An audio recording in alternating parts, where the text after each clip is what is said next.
صباح الخير. مرحبا بكم في بيت الحكمة. اسمحوا لي أن أتكلم بالفرنسية نظرا إلى أن عددا من الحضور لا يحسنون العربية، وإلى أن أعمال هذه المائدة المستديرة ستدور بالفرنسية. Excellences, Mesdames, Messieurs, chers invités, j'ai l'honneur et le plaisir d'ouvrir les travaux de cette table ronde consacrée à la société civile et démocratie dans les pays du sud de la Méditerranée. C'est un sujet qui suscite chez moi pas mal d'interrogations en fait, et je suis convaincu que vos travaux répondront au moins en partie et provisoirement à ces questions et à beaucoup d'autres.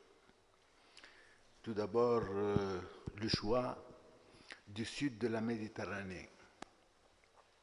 Y a-t-il une différence entre les pays du nord et du sud de la Méditerranée lorsqu'il s'agit de démocratie?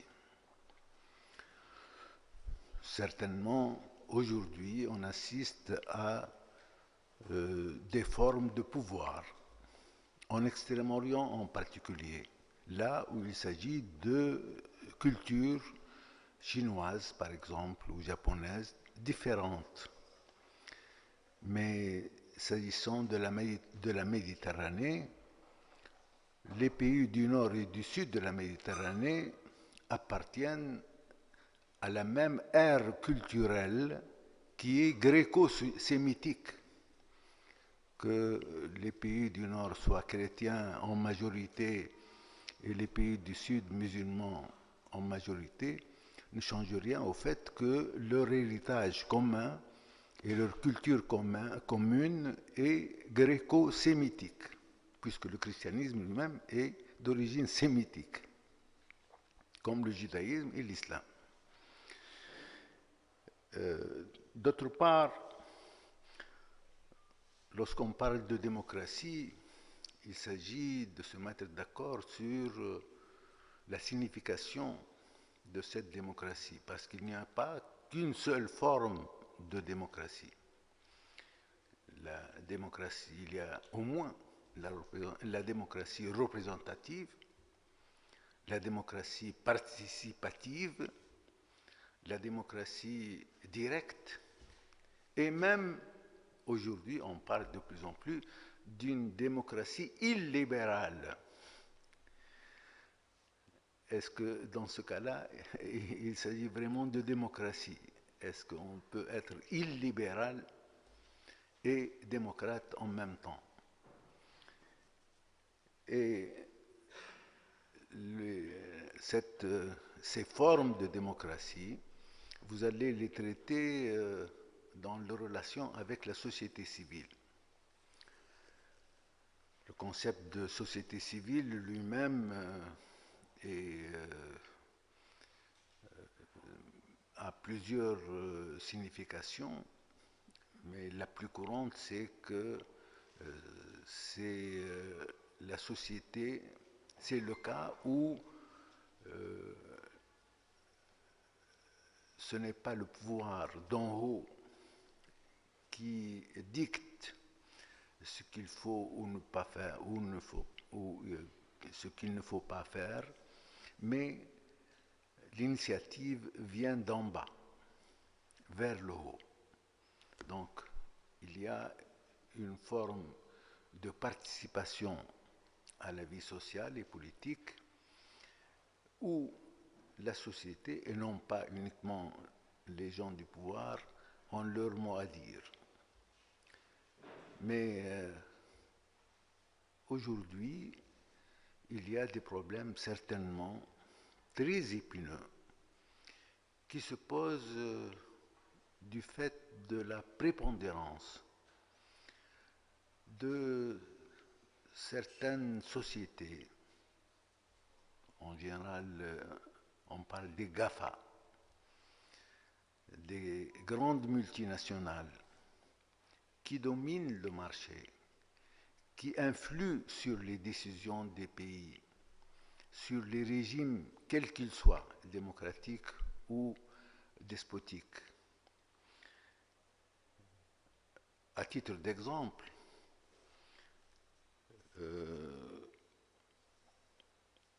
depuis sa création, Facebook a racheté 84 entreprises et Google a racheté 218 entreprises.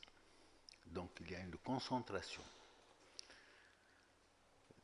des pouvoirs chez ces sociétés multinationales qui dominent, et cette domination ne peut pas être sans conséquence sur la démocratie. D'autant plus que ces multinationales permettent aujourd'hui une certaine surveillance numérique généralisée qui n'est pas également sans conséquence sur la démocratie. Alors, quelle est la place de la société civile dans ces conditions? Est-ce qu'elle peut contrebalancer le poids de ces multinationales? Est-ce que le poids de la société civile est-ce que ce poids n'est pas, disons, le signe d'un retrait du politique? Le fait que l'initiative vienne d'en bas, qu'elle est limitée par ces grosses entreprises et que le politique intervient dans une marge de plus en plus réduite, est-ce que tout cela n'a pas des répercussions sur la démocratie? Ce sont des problèmes, certainement, qui se posent à nous, mais qui se posent dans tous les pays du monde aujourd'hui à cause de cette mondialisation qui est pratiquement sans limite et qui est sournoise. Ce n'est pas quelque chose qu'on vit concrètement, mais c'est un phénomène dont les implications sont présentes sur tous les aspects de la vie sociale et politique.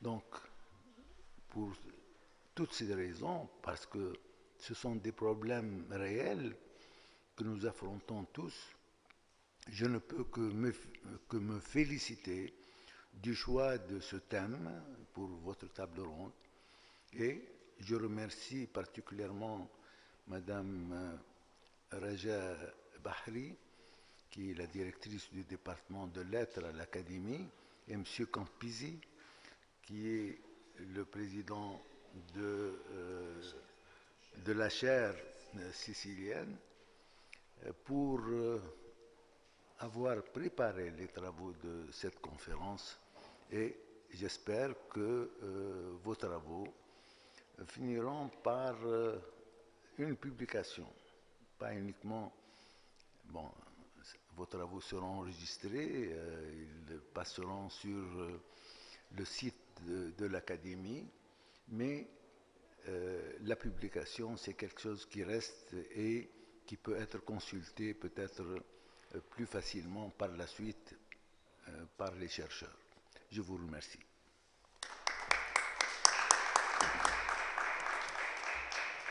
Merci, Monsieur le Président, professeur Abdelmajid Charfi.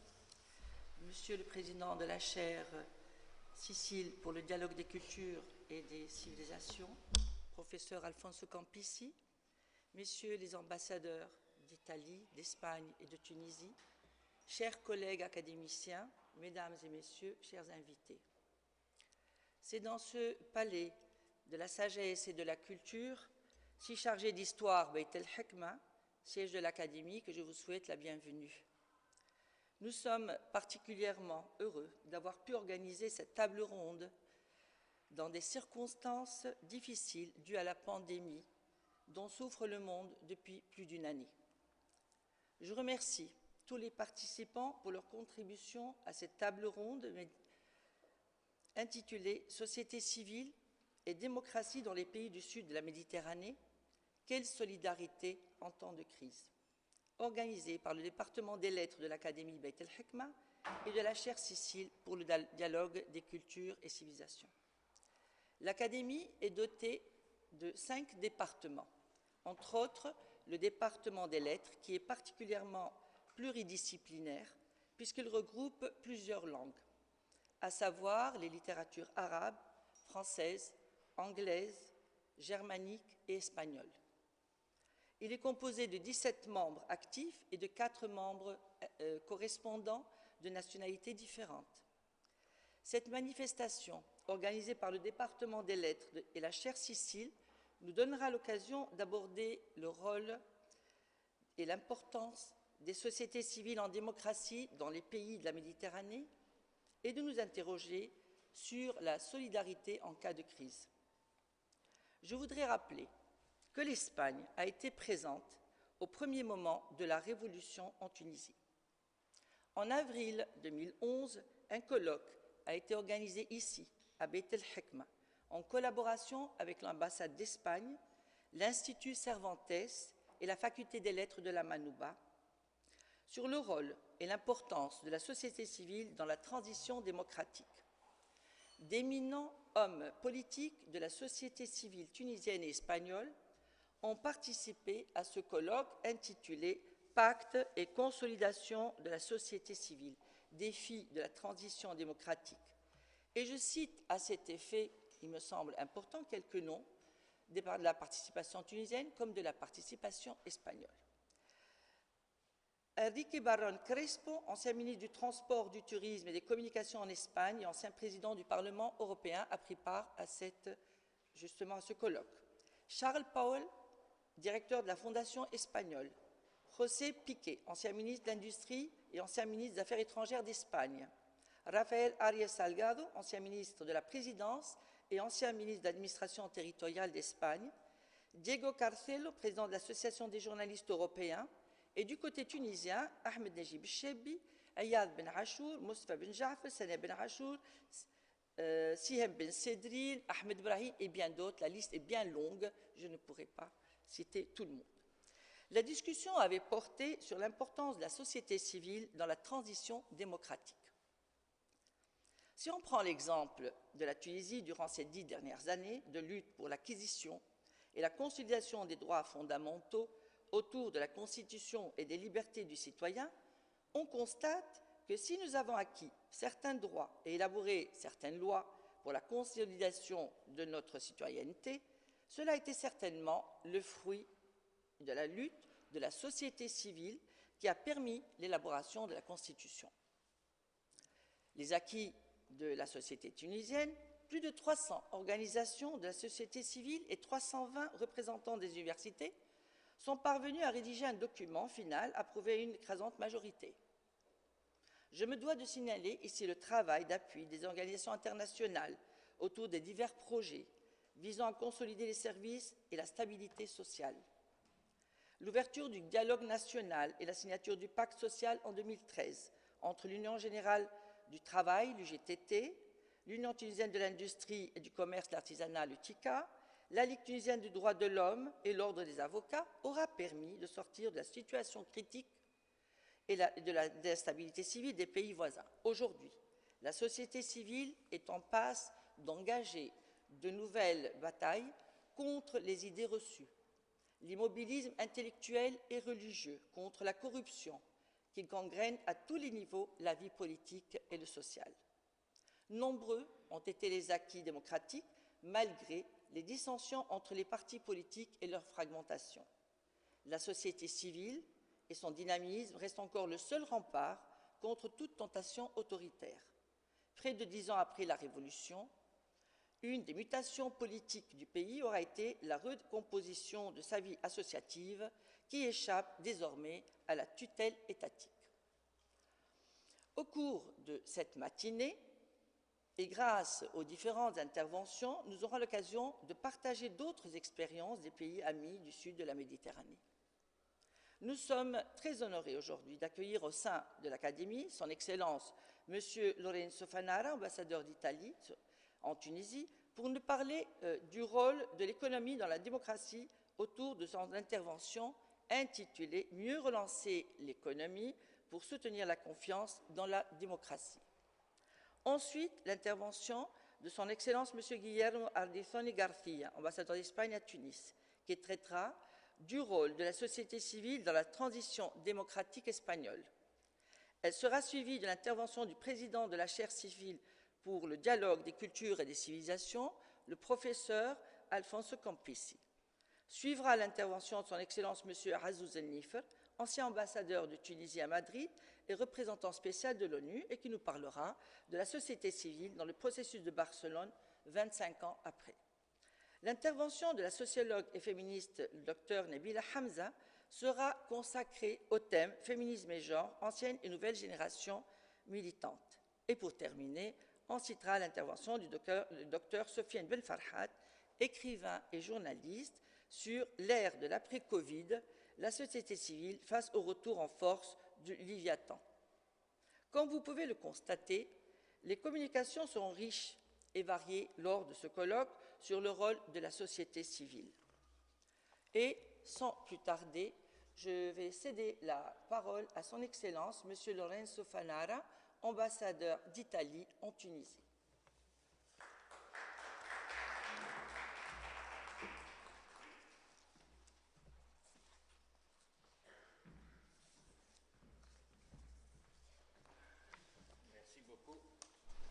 Merci beaucoup pour l'introduction, très gentille. J'ai beaucoup apprécié. Quand le professeur et ami Alfonso Campisi m'a demandé d'intervenir à cette table ronde, bien sûr, j'ai immédiatement accepté, et après je me suis demandé, soyons francs, quel est le rôle que toi, tu Lorenzo, envisagerais en ce moment en Italie pour la société civile, pour soutenir la démocratie? Parce que je trouve qu'ici nous sommes dans la maison de la sagesse, non, en arabe. Et la vraie sagesse, c'est de ne jamais donner des leçons, mais de partager les expériences, partager les leçons qu'on a apprises sur notre peau. Et la première leçon que nous avons apprise, nous les Italiens, c'est que la démocratie est fragile. La démocratie est un processus. La démocratie n'est jamais consolidée, jamais. Il faut toujours s'engager à travers, bien sûr, la société civile. Et alors je suis parti de l'article 1er de la Constitution italienne, qui dit « L'Italie est une république démocratique », c'est définition, mais ajoute « fondée sur le travail ». Fondée sur le travail. Alors l'Italie est une république démocratique fondée sur le travail. Constitution de 1948, comme vous savez bien. Article voulu, imposé, je dirais, par Aldo Moro. Et vous connaissez très bien qui était Aldo Moro.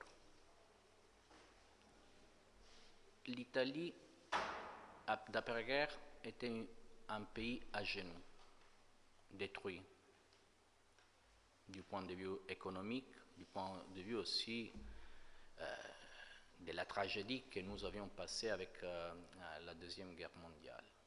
Mais là, les pères constituants de la Constitution et aussi la société civile ont bien compris que pour soutenir la démocratie, pour soutenir la République démocratique, il fallait le travail.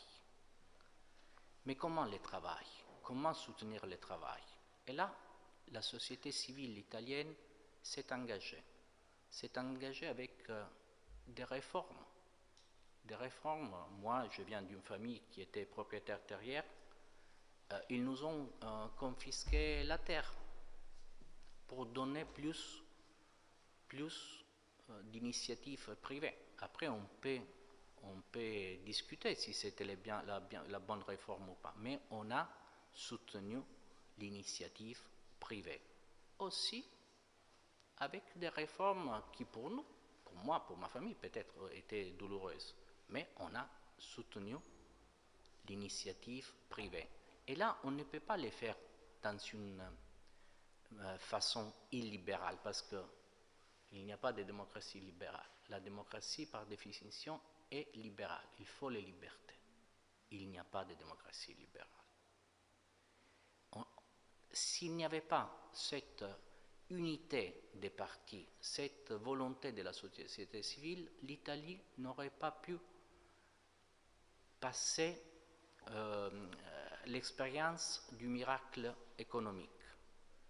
Et encore une fois, vous vous souvenez, pas, non seulement de l'Italie, mais du monde des années 50. C'était un monde partagé, divisé. C'était un monde où l'Union soviétique perpétrait l'invasion de l'Hongrie. Et en ce moment, les deux partis en Italie, c'était la démocratie chrétienne et le parti communiste. Ils se sont unis pour élire les juges de la Cour constitutionnelle. Et pourquoi ils se sont unis pour élire les juges de la Cour constitutionnelle? Parce que la société civile poussait pour le dialogue. La société civile poussait pour l'entente. Bien sûr, partagée dans l'idéologie, partagée dans les destins, mais il fallait trouver un accord pour élire la Cour constitutionnelle. Et sans la Cour constitutionnelle, il n'y a pas d'état de droit. Sans la Cour constitutionnelle, il n'y a pas de garantie juridique suprême. Encore une fois, l'Italie a passé le boom du miracle économique, mais après, nous avons souffert les années 70. Quand l'Italie a fait encore un pas en avant, quand nous avons compris qu'il fallait élargir le marché avec un marché unique européen, avec ce qu'on appelle à Bruxelles les critères économiques. Et alors je partage une autre leçon. Je me suis occupé il y a 15 ans, 15 ans, du processus de l'élargissement de l'Union européenne à l'Est. Et seulement les techniciens se souviennent qu'il y avait les critères politiques, ça veut dire on demandait à la Pologne, à l'Hongrie, à la Roumanie, il faut respecter les libertés, la liberté de presse, la liberté de parole, la liberté d'association, la liberté de manifestation. Mais il y avait un deuxième critère fondamental pour nous, les négociateurs. Il faut respecter les libertés économiques. Il faut respecter la libre initiative, il faut respecter la liberté économique. Pourquoi ça? Parce qu'il n'y a pas, encore une fois, une démocratie illibérale, parce qu'il n'y a pas une démocratie sans les libertés économiques. Bien sûr, ça signifie quelquefois des réformes douloureuses. Ça signifie quelquefois que les hommes politiques doivent expliquer, doivent avoir le courage, la capacité, le charisme, la leadership d'expliquer ça à la population, mais sans les réformes économiques, sans la liberté économique, il n'y a pas de vraie démocratie. Ça veut dire qu'il y a la République démocratique, mais il n'y a pas le pilier, le travail. Parce que pour créer du travail, il faut la libre initiative privée. Il n'y a pas la possibilité de l'État de créer le travail pour tout le monde. Ce n'est pas possible. Bien sûr, il faut un capitalisme pour le peuple, comme dit un économiste italien très connu comme Luigi Zingales. Il faut que l'élite ne soit aperçue trop loin du peuple. Il faut expliquer au peuple. Il faut tout. Il faut parler. Mais il faut, pour ça, la société civile qui comprenne que c'est dans l'intérêt de la démocratie les réformes économiques dans le sens libéral, que les réformes économiques signifient créer du travail et que le travail est le pilier de la démocratie. C'est pour ça que la société civile est fondamentale pour que les messages liberté économique soient perçus pas comme un diktat de l'élite qui dit il faut tout libéraliser, mais qu'il soit aperçu comme un message fondamental pour que la démocratie tienne. Je suis venu aujourd'hui aussi avec un article que j'ai lu et qui m'a passionné sur Réalité, parce que je me suis demandé comment mesurer la liberté économique. C'est pas facile. Et avant de venir ici, j'étais étonné parce que j'ai vu un article sur Réalité qui cite un sondage de Heritage Foundation, un sondage où il y a tous les pays du monde, et les pays sont classés selon la liberté économique. Et la chose qui nous dit ce sondage, après on peut être d'accord ou pas, je ne sais pas même les critères qui ont été utilisés, mais c'est un sondage impartiel par la Heritage Foundation où il y a tous les pays du monde, et la Tunisie figure parmi les groupes des pays principalement non libres du point de vue économique, principalement non libres. Alors c'est ça le message que je dirais que l'élite, parce que nous sommes l'élite, dans le sens que nous sommes les personnes qui réfléchissent, dans l'élite, dans le point de vue de la capacité de réflexion et de comprendre la complexité des problèmes. J'entends, je dois être clair, encore une fois. Pas des leçons, mais réflexion sur la complexité des problèmes. Alors, si il y a un message qu'il faut approfondir ensemble, une problématique qu'il faut approfondir ensemble, c'est pourquoi la Tunisie, qui est aujourd'hui le pays des libertés de presse, des libertés des manifestations, des libertés de vote, des libertés des critiques, résulte parmi les pays principalement non libres du point de vue économique. Et là, est-ce que la société civile, en ce moment, est consciente de ça? Est-ce que la société civile est consciente que pour soutenir la démocratie à long terme, et je répète, la démocratie est un processus toujours fragile. Il n'y a pas de démocratie consolidée. Est-ce que la société civile est en ce moment capable de comprendre l'importance de se battre pour un pays qui résulte, dans quelques années, selon la Heritage Foundation, un pays libre du point de vue économique. Ça, c'est un défi à vous, mais je voulais partager avec vous cette réflexion franche et transparente en partant de l'expérience italienne. Merci.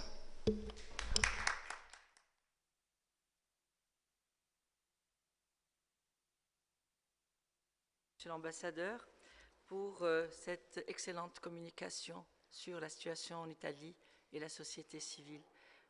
Pour ne pas tarder la discussion, nous l'aurons à la fin de la séance matinale.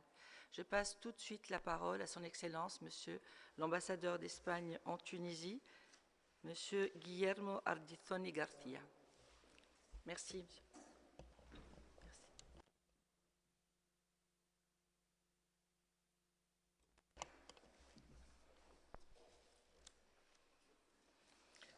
Son Excellence nous parlera du rôle de la société civile dans la transition démocratique espagnole.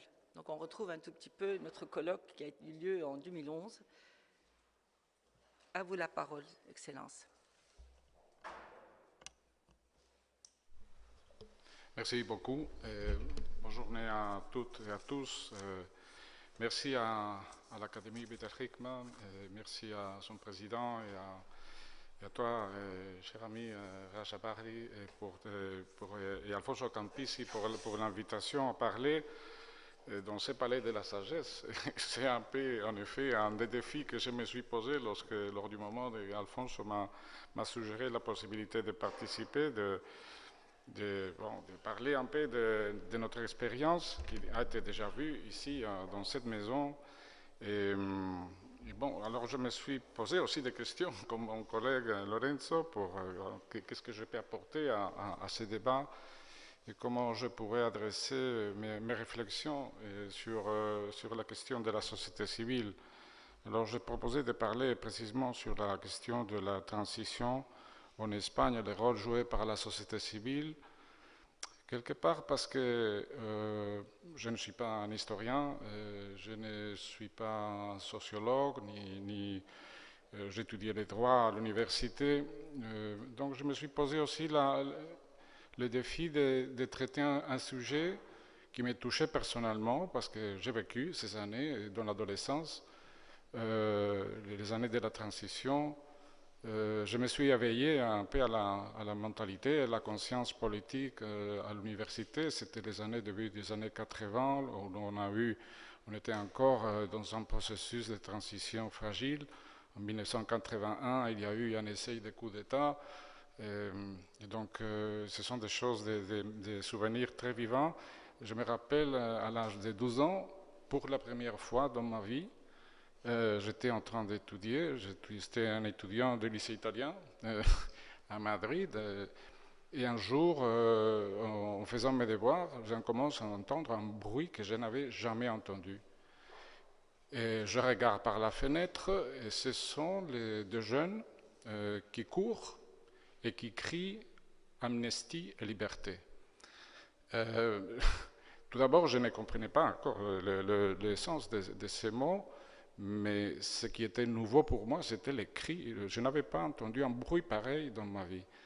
Après les étudiants et les jeunes qui couraient, il y avait les policiers, les grises, on les appelait los grises, parce qu'ils étaient habillés en gris, qui couraient derrière eux avec les matraques et qui les persécutaient. Donc pour moi, c'est quelque chose qui restait dans mon souvenir. Et alors, à l'heure de traiter ces questions de la société civile dans la transition, c'est inévitable que je me rappelle un peu de toutes ces choses et comment je les ai vécues. Et ma façon de m'exprimer aujourd'hui, c'est aussi influencé par ces expériences.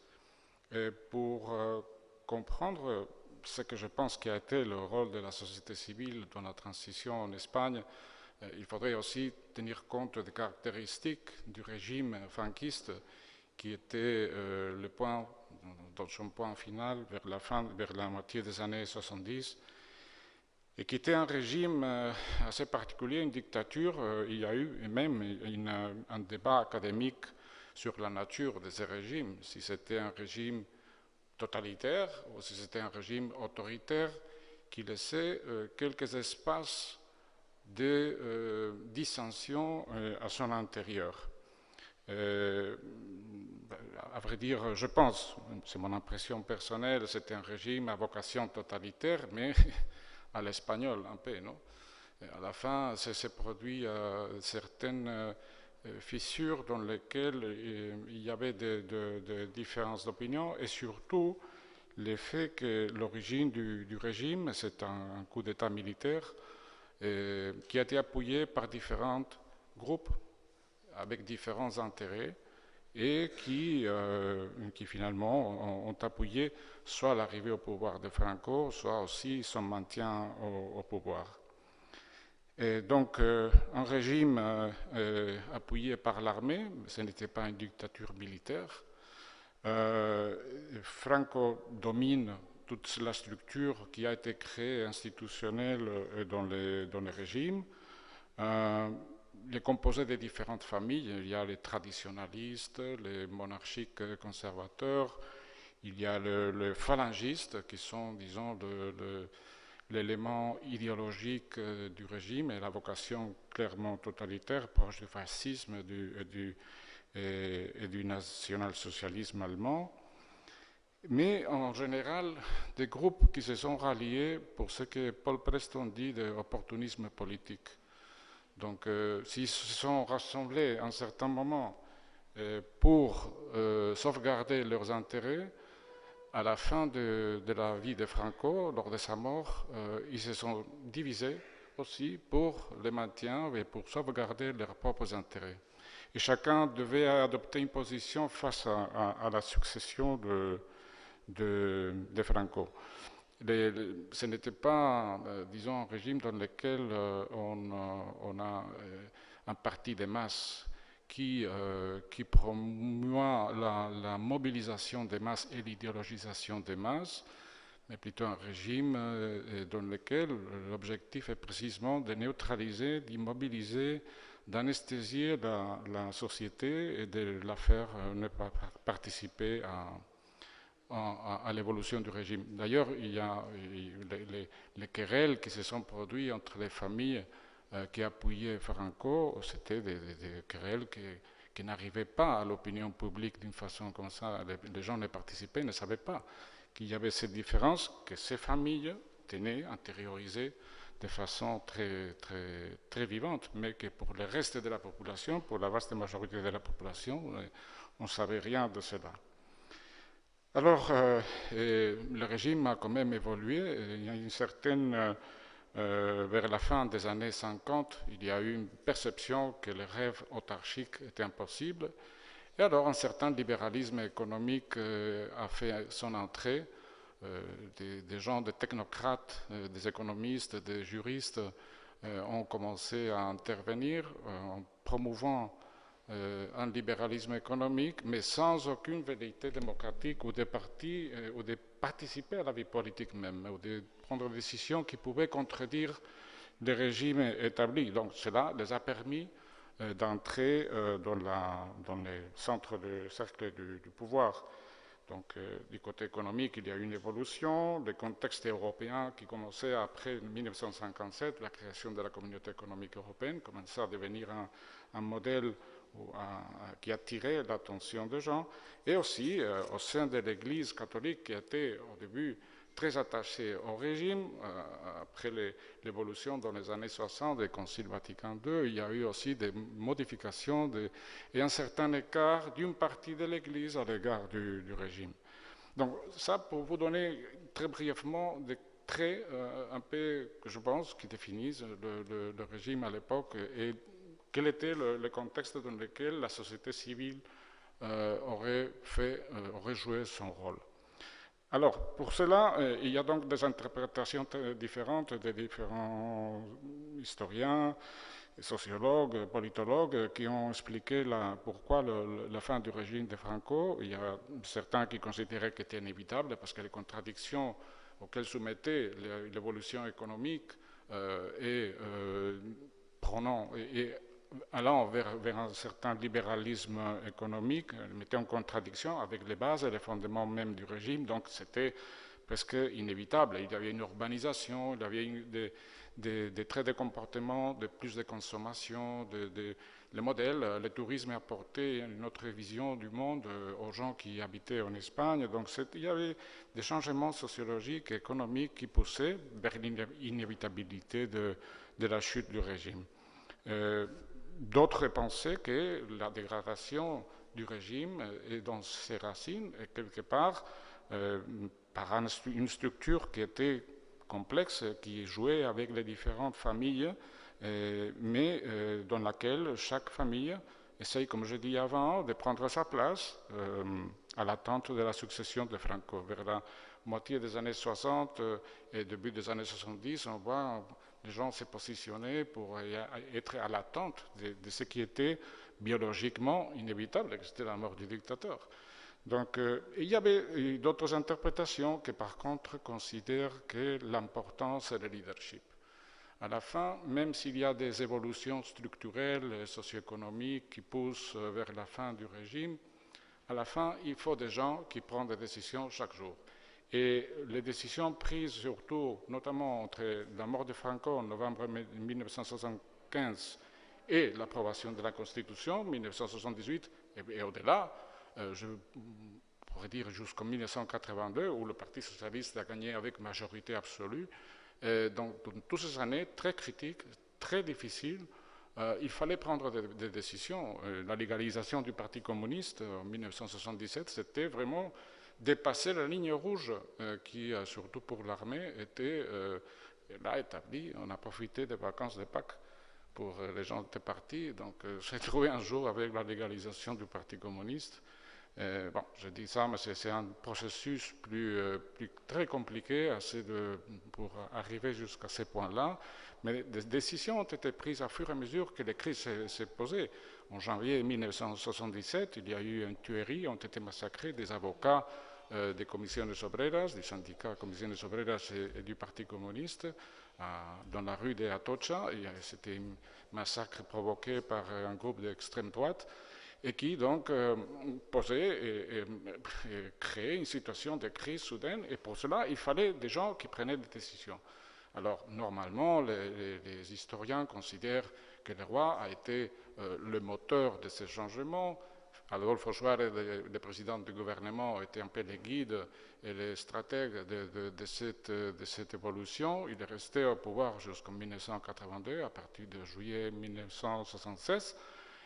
Et donc, là, c'était un autre leader. Et il a compté avec une opposition modérée du Parti socialiste, et à la tête Felipe González, et du Parti communiste espagnol, et à la tête Santiago Carrillo. Donc, des conditions favorables pour ce leadership, mais à la fin, ce sont des personnes concrètes qui ont pris des décisions et qui ont poussé vers cela. Donc, il y a en quatrième lieu, il y a aussi ceux qui pensent qu'à part ça, il y a eu le rôle de la société civile. Et quel a été le rôle de la société civile? Bon, là aussi, il y a différentes interprétations. Pour certains, Victor Pérez Díaz, qui est celui, le sociologue, qui a beaucoup étudié la question du phénomène de la sociologique du rôle de la société civile, il a parlé d'un retour problématique de la société civile. Je vais expliquer un peu ça plus avant. Mais il y a des théories qui ont dit qui ont pensé que la société civile était irrélevante.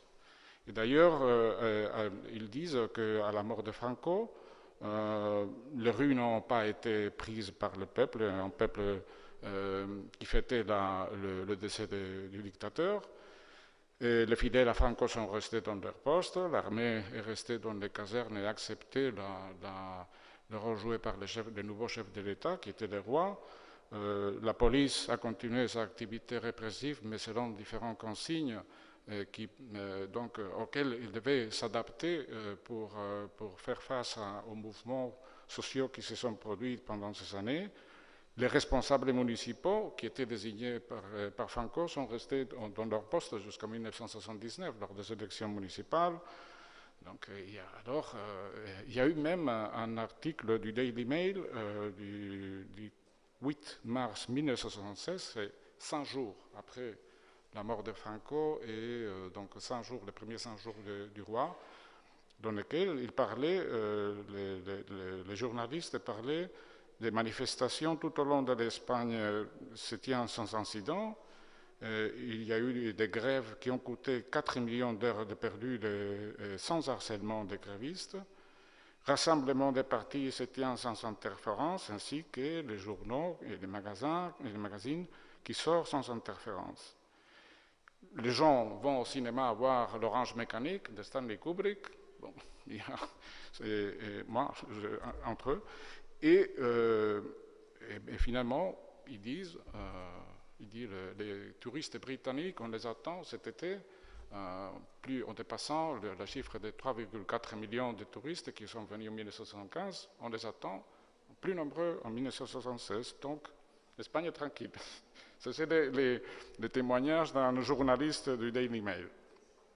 Bon, alors, qu'est-ce qui s'est passé vraiment? Parce que c'est un peu quand même une situation un peu bizarre. Ceux qui interprètent que la société civile n'a pas eu de rôle aussi utilisent des données, des sondages, et disent que des presque 800, plus de 800 manifestations qu'il y a eu entre 1975 et 1978, c'est l'année de l'approbation de la Constitution, toutes les mobilisations en différenciant 3 catégories: les mobilisations civiques, le service public, demande de bon fonctionnement de l'administration, etc., mobilisation politique et mobilisation sociale. Bon, alors, le résultat, c'est qu'on trouve que 38% des mobilisations ont été d'ordre civique, pas politique. 33% des mobilisations ont été politiques, et normalement, elles étaient adressées soit à l'amnistie, à la libération des syndicalistes, des membres des partis de gauche qui étaient en prison, ou étaient réactifs. Lorsqu'il y avait un dépassement par l'usage de la force de la police, on provoquait d'autres manifestations contre ces agissements de la police. Et les 29%, c'était des mouvements sociaux, donc des revendications salariales, de revendications de l'usage des droits à la grève, ou de réacceptation des travailleurs qui avaient été virés par les entreprises. Donc, cette théorie considère que 7 sur 10 des mobilisations qui ont eu lieu dans ces 3 ans critiques n'avaient pas une nature politique. Donc, s'il n'y avait pas une nature politique, la société civile n'a pas été décisive pour cela. Qu'est-ce qu'il y a été comme facteur qui pourrait influer cette différence de pourcentage de mobilisation, de la nature des mobilisations?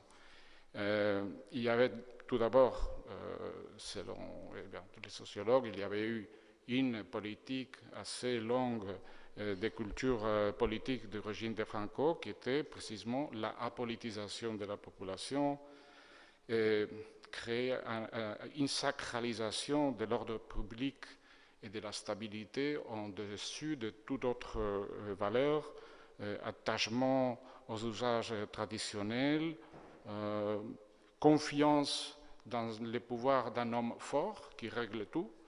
Donc c'était une culture politique, pour dire quelque chose, une culture politique, c'est une aculture politique dans ces cas, mais qui influençait la plupart des gens. Bon, ça c'est une source d'interprétation de pourquoi est-ce qu'il n'y avait pas de mobilisation politique. D'autres considèrent que, et là c'est un phénomène que moi je l'ai témoigné chez moi, un peu avec ma famille, tout le monde, il y avait peur à la reproduction de la guerre civile. La guerre civile a été un système de freinage des perspectives et des revendications radicales contre toute réforme radicale du système qui a freiné beaucoup les mobilisations. Mais je dirais qu'il y a aussi un autre élément important, c'est la vitesse avec laquelle on a pris certaines décisions. Si le dictateur mort en novembre 1975, on voit que déjà les premières amnesties sont décrétées en 1976. En 1977, le mois d'avril, comme je dis, on légalise le Parti communiste. Donc, quelque part, les sources de mobilisation politique ont été réduites. Et donc, de façon à faire que ces revendications dans la rue, ou à la prise de la rue par les mouvements sociaux, aient diminué. Et aussi parce qu'il y avait un plan de démocratisation dans laquelle, bien sûr, la gestion au jour le jour a joué un rôle très important, mais qu'on voyait, on convoquait des élections pour l'Assemblée constituante. Il y avait un processus, les gens voyaient un processus qui était donc acheminé vers une démocratie à l'européenne. Donc, il y avait ces explications à ce manque de mobilisation pour, disons, politique. Mais est-ce que vraiment il n'a pas eu un rôle de la société civile? Je pense qu'il y a eu en effet 2 sources de mouvements qui ont délégitimisé certains éléments importants du pouvoir de Franco, qui étaient surtout, notamment, les mouvements universitaires et les mouvements syndicalistes et ouvriers. parce qu'ils ont délégitimé précisément deux des structures qui formaient partie de la superstructure créée par Franco du point de vue institutionnel. À l'université, il y avait un syndicat d'étudiants universitaires qui essayait de cadrer les étudiants et contrôler aussi leur activité. Et du côté du syndical, il y avait un syndical vertical dans lequel s'intégraient les employeurs et les employés, et qui était la seule structure syndicale existante et permise. Donc, alors, ces deux mouvements, à l'université et dans la revendication laborale et sociale, a produit un affaiblissement de ces éléments qui formaient partie de la structure de la dictature de Franco. Donc il y a une évolution très rapide, quelque part, parce que, disons, il y a eu une augmentation au fur et à mesure qu'on se rendait compte du besoin d'adapter l'activité et la production économique du pays à de nouveaux traits. Il fallait aussi se doter d'une main-d'œuvre plus formée. Et pour cela, vers la fin des années 50, on a commencé à nourrir les budgets de l'État dans le domaine de l'éducation.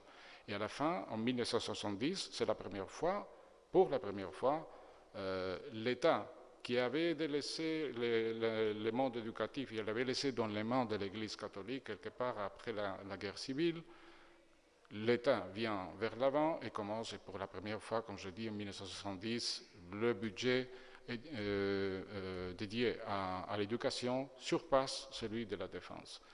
Donc il y a une augmentation des moyens des formations universitaires, il y a une plus grande participation de toutes les classes qui arrivent à l'université, et les mouvements clandestins universitaires, comment à faire bouger l'activité dans les campus.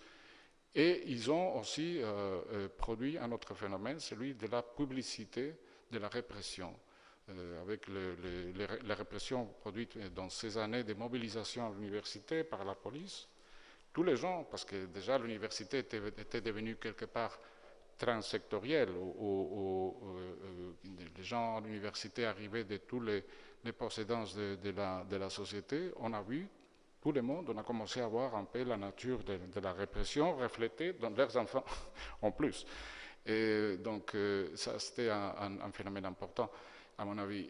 Et puis, bien sûr, du côté des mouvements ouvriers, lors du moment où on a commencé à essayer d'introduire des mécanismes de marché pour la fixation des salaires, les travailleurs se sont commencés à organiser. Ils ont commencé à organiser des commissions ouvrières qui se sont réunis et qui sont sortis d'une façon plus ou moins spontanée, et aussi après, disons, avec une organisation syndicale beaucoup plus structurée, ont commencé à augmenter leur activité de revendication laborale, sociale, et ont commencé à prendre un rôle plus important.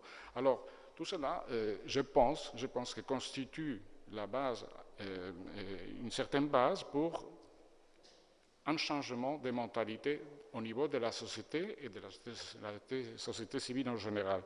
Je vous donne simplement quelques exemples de mutations des pensées dans très peu d'années, dans trois cas. La perception, les sondages qui ont été faits concernant si vous préférez, pour gérer le pays, un homme fort ou une personne qui incarne le pouvoir, ou bien un groupe élu.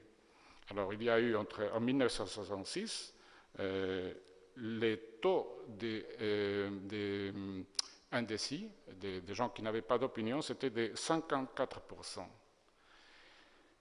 En faveur d'un groupe élu, il y avait 35%, et en faveur d'un homme fort, c'était 11%. En quelques années, en 1974, on a posé la même question, et les taux d'indécis s'est réduit de 54 à 22%. Donc les gens commençaient à avoir une opinion, et l'opinion majoritaire à 60%, c'était en faveur d'un groupe élu. Parti politique, une autre question. En 1971, les taux d'indécis étaient de 56%. quelques années plus tard, 1975, le taux d'indécis a descendu à 22%. Donc, il y a une prise de conscience, il y a une prise de conscience, une volonté d'exprimer son opinion en faveur des partis politiques est passée de 12% en faveur et à 56% dans quelques années, et ce qui était contre les partis politiques, plus ou moins, sont restés au niveau de 22%. Et finalement, puisque l'Espagne s'est commencé à avoir une conscience qui était dans un contexte international, on a commencé à penser aussi, on a posé la question, comment est-ce que vous percevez l'Europe, la communauté économique européenne? Et là, de nouveau, les indécis en 1966 étaient 60%, et on a descendu à 21% quelques années après, en 1973. Ce qui était favorable à l'Europe, à la communauté économique européenne, en 1966, était 33%, et qui ont passé à 74% en 1973. Donc, dans un délai de 7 ans, on a vu ces mutations de perception. Donc, c'est là pour dire que les mouvements sociaux, ouvriers, les étudiants, et aussi du côté de la société civile, une perception, une plus grande conscience collective à l'égard des grandes questions politiques était essentielle, était à la base. Ce serait difficile de penser que les responsables politiques auraient pu prendre des décisions comme ils ont pris sans connaître, sans savoir et sans être conscients qu'il y avait cette mutation à niveau social. Et donc, à mon avis, je pense que la société civile a eu un rôle très important. Finalement, je voulais aussi toucher une autre question, faire une petite réflexion, parce que, bien sûr, on peut avoir une société civile, mais c'est très important de savoir quels sont les bagages, quelles sont les valeurs et les principes et les idées que la société civile apporte pour l'avenir. Victor Pérez-Díaz a fait précisément une exposition très approfondie de ce qui, pour lui, était le retour de la société civile. Et il a dit, enfin, que c'était problématique, simplement parce que, disons que quelque part, ces mutations et cette transformation de la mentalité de la société espagnole s'est produit avec une certaine prédominance à cause de l'importance aussi des souvenirs de la guerre civile, de la peur à la reproduction de cette terrible fléau.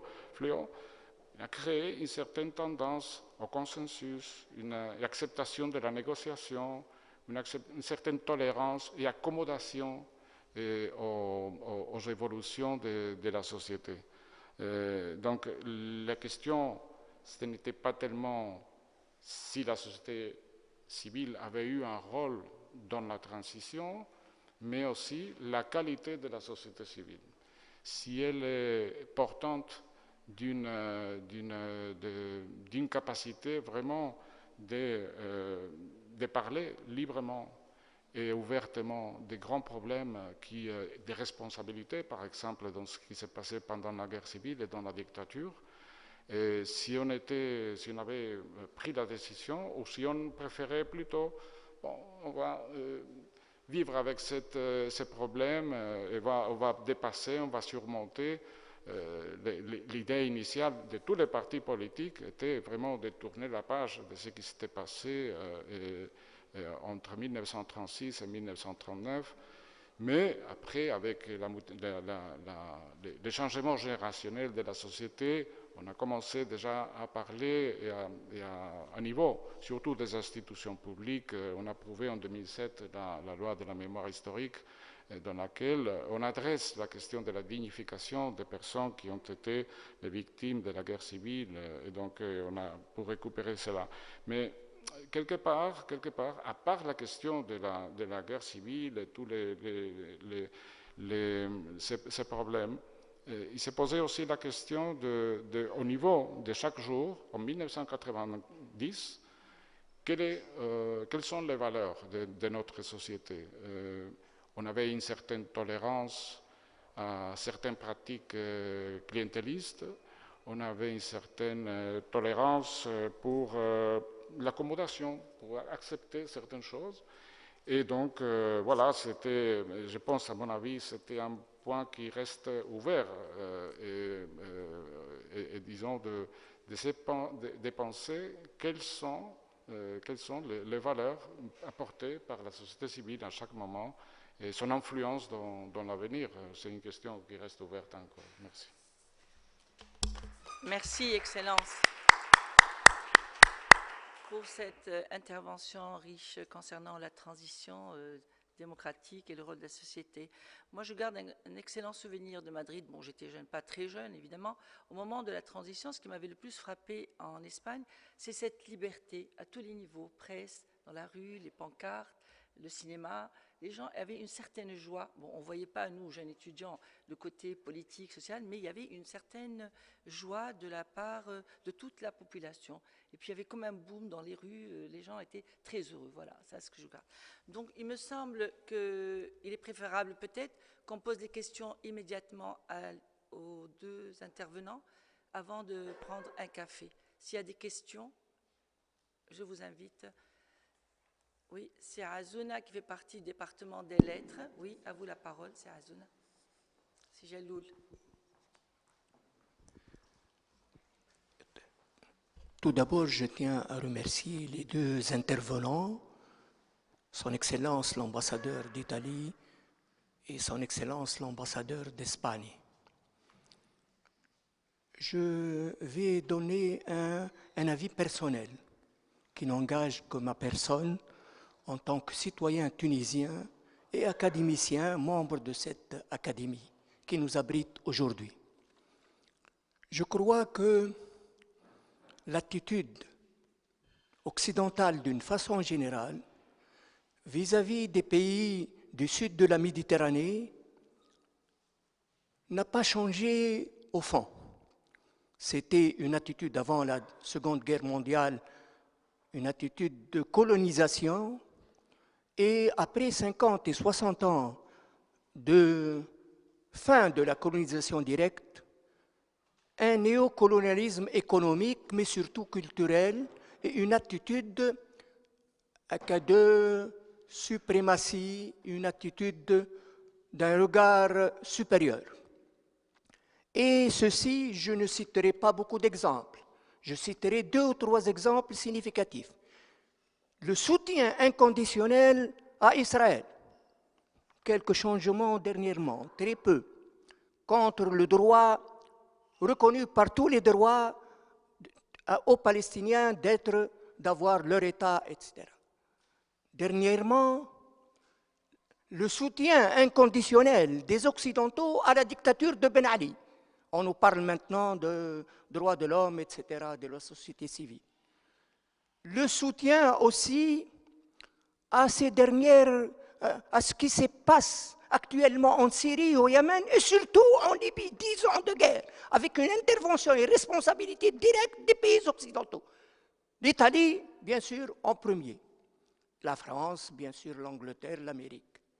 Et surtout, ce dernier affront, cette honte, les déchets qu'on a voulu, de la part d'Italie, venir enterrer en Tunisie. Considérer toujours dans l'inconscient des Occidentaux que nous sommes une décharge des pays sous-développés. C'était bien, pendant la colonisation, venir nous insuffler la civilisation, le progrès, etc.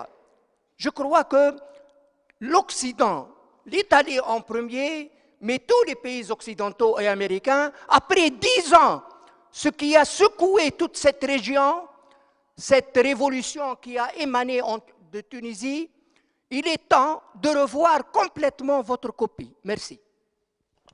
D'autres questions? Là, je ne vois pas de questions, mais d'autres... Oui, s'il vous plaît, le micro.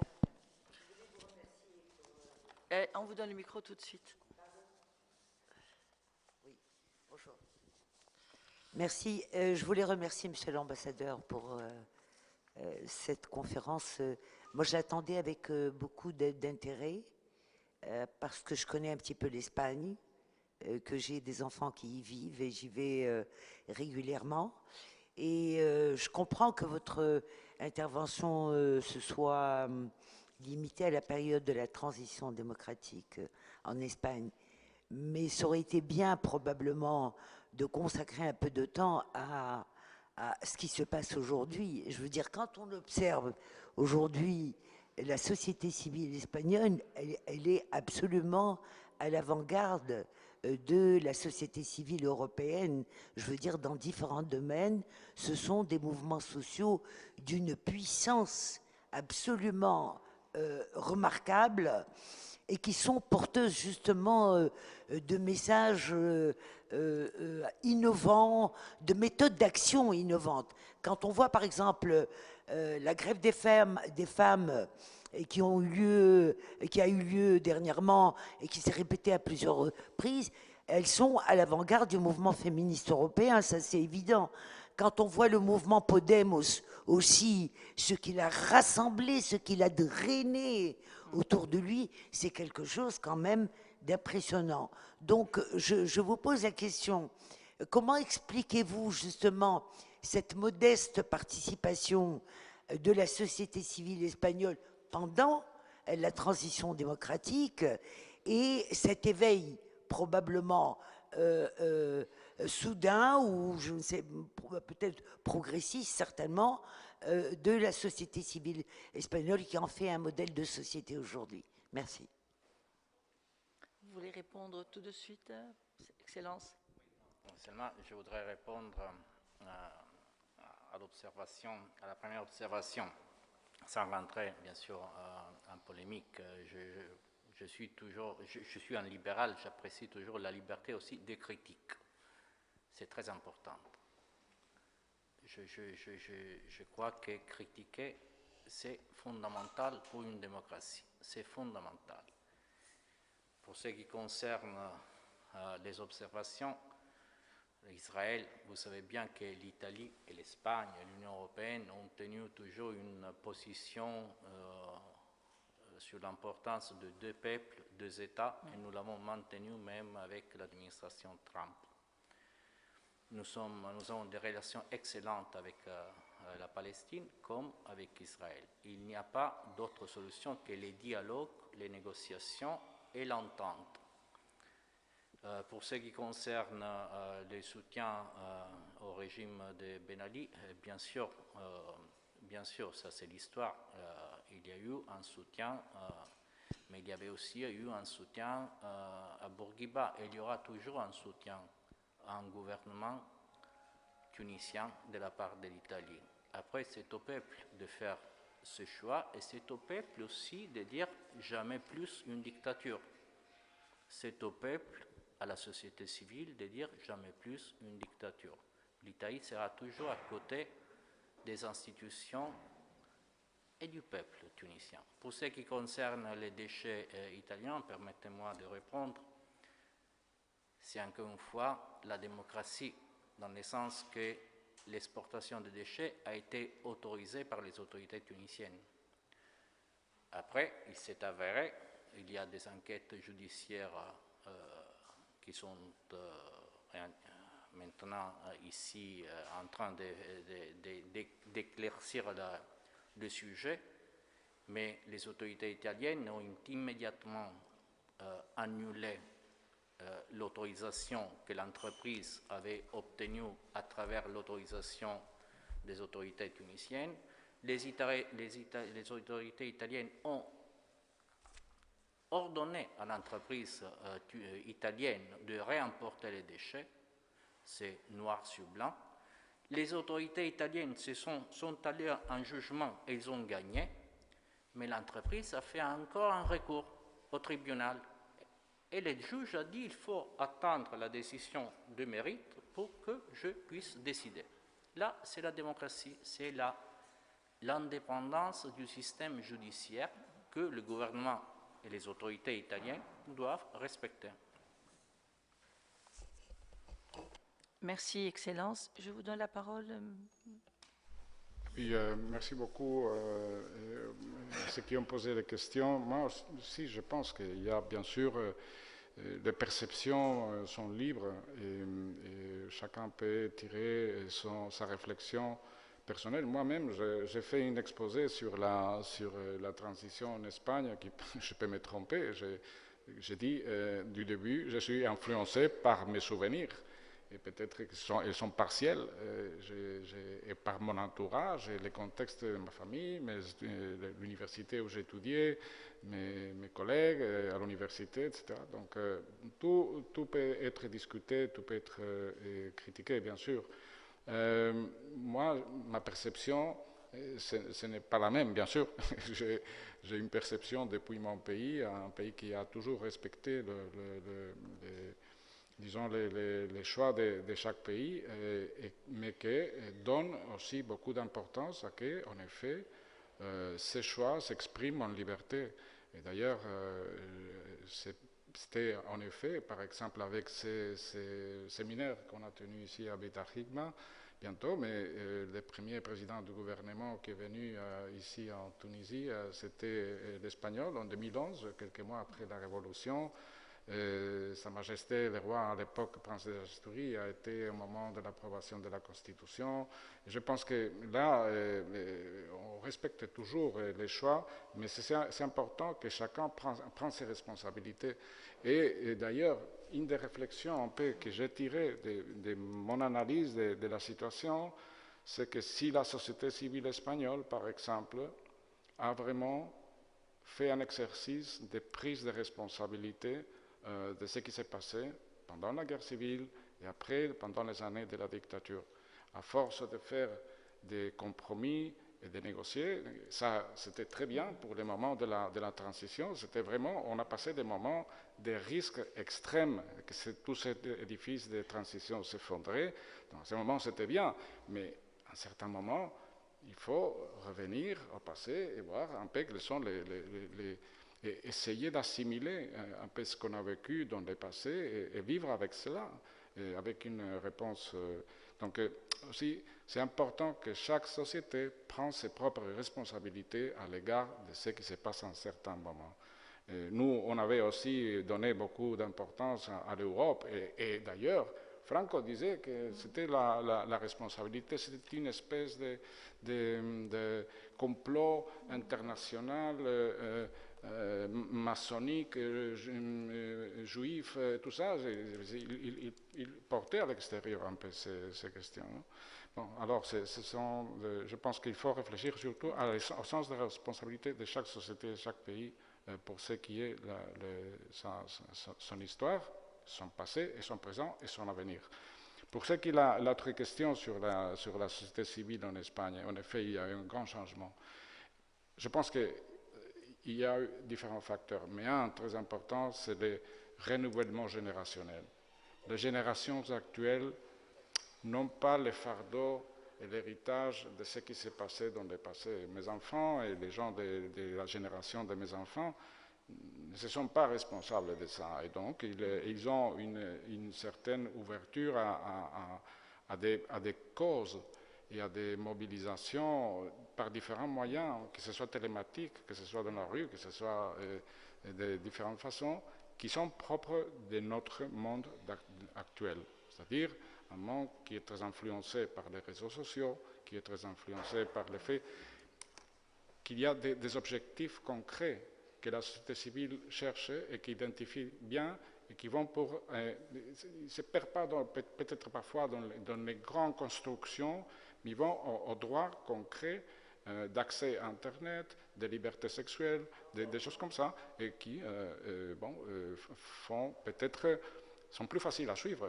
Si on a un objectif clair et concret, pas un idéal comme ça très général, je pense. C'est une réflexion que j'ai faite comme ça, immédiatement en réaction à votre question. Mais je pense que c'est essentiel le fait qu'il y a eu un renouvellement générationnel dans les gens qui prennent la rue maintenant, ou qui prennent les médias et les réseaux sociaux pour exprimer en toute liberté ces idées. Merci, Excellence. Y a-t-il d'autres questions avant de passer? Oui.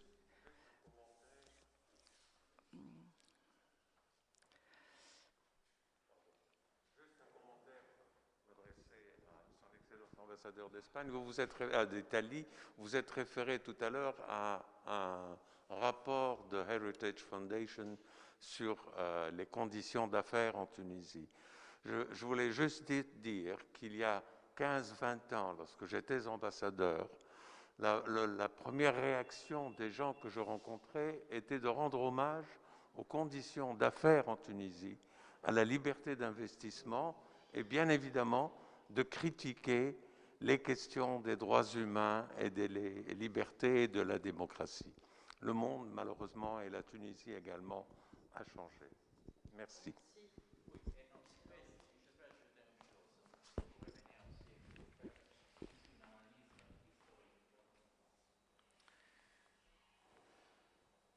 Toujours pour partager l'expérience, parce que maintenant, non, la première remarque, on est accusé de colonisation. Mais je me souviens, je suis né en 1970, et je me souviens les années 80 en Italie, où il y avait aussi une partie de la société civile italienne qui accusait les Américains de nous coloniser. C'était les Américains sur la base d'une liberté de critique. Mais il y avait une partie de la société civile qui reprochait aux Américains de nous avoir imposé aussi les plans Marshall. Et encore une fois, les années 50, les Américains ont proposé les plans Marshall à l'Italie, mais ils nous ont dit, à l'Italie, à l'Allemagne, aussi aux pays de l'Est européen, mais ils nous ont dit, vous voulez les plans Marshall, vous faites les réformes économiques. Vous voulez l'argent, vous ouvrez une économie qui était une économie fasciste, une économie où il y avait les sociétés publiques qui géraient tout. Est-ce que là c'est une colonisation? Moi j'en doute. Merci, Excellence. Si, une question, si, Docteur Sofiane Ben Farhat.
Contre le travail, vous insistez sur le travail, ce qui me semble une certaine valeur stachanowiste chez vous qui êtes sicilien, que je vous connais très bien. Voilà, donc je trouve que là, la vérité historique est un peu esbrouffée. L'Italie fait partie du camp occidental, les Américains n'ont pas accepté le Parti communiste, Aldo Moro en ayant été assassiné, le compromis historique n'a pas eu lieu parce que pour les Américains, l'Italie doit rester dans le camp américain. C'est une petite remarque que je fais à titre amical. Oui, mais à titre amical, je réponds encore une fois que le compromis historique, le premier compromis historique, et je l'ai mentionné, a été fait quand la Cour constitutionnelle a été élue. Élue par qui? Par les partis démocratie chrétienne, démocratie chrétienne et les partis communistes. Là, au moment où il y avait l'invasion de Hongrie par l'Union soviétique, les compromis historiques qu'il y a eu là dans les années 50, quand le même parti communiste a dit qu'il faut travailler dans l'opposition, mais travailler pour que la démocratie réussisse. Et comment? À travers le travail, à travers le dialogue, à travers le compromis dans le Parlement. Une opposition dure, féroce. Pour ce qui concerne Aldo Moro, c'était Aldo Moro, que je citais avant, qui a dit, qui est l'inventaire de l'article 1er de la Constitution italienne. République démocratique fondée sur le travail. Si les gens ne travaillent pas, il n'y aura pas le consensus pour la République démocratique. Pour ce qui concerne la tragédie, l'attentat et l'assassinat d'Aldo Moro, je me tiens à la vérité judiciaire qui dit que les Brigades Rouges l'ont tué. Si vous avez d'autres preuves, s'il vous plaît, venez me le dire. D'autres questions avant de clôturer la première séance? Il ne nous reste plus qu'à remercier messieurs les ambassadeurs pour leur intervention. Je vous invite à prendre un café. Et on